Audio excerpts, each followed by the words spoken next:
to fill up his stomach. Owls are the largest owl species found out in the entire world. Pretty sharp and strong talons that she has. Now, whenever owls are out, and then they'll use that super sharp take a look at the top of her beak. She has a bonnet known as a casque, and this resonates sound in order to communicate. As you can see, the tasty grapes. And we're going to use our imagination and see what happens when she spots this dragonfly, right, in the air. She's going to catch it mid-flight. Just try. What do you think? All the way back.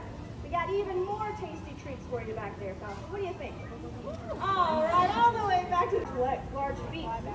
So she's known for foraging all different types of bugs, insects, small mammals, small reptiles, really anything she can get that large beak into. But she's not just great on the ground, she is also a super agile flyer. Now you found some nice tasty treats, huh? You want to make your way all the way to the back there?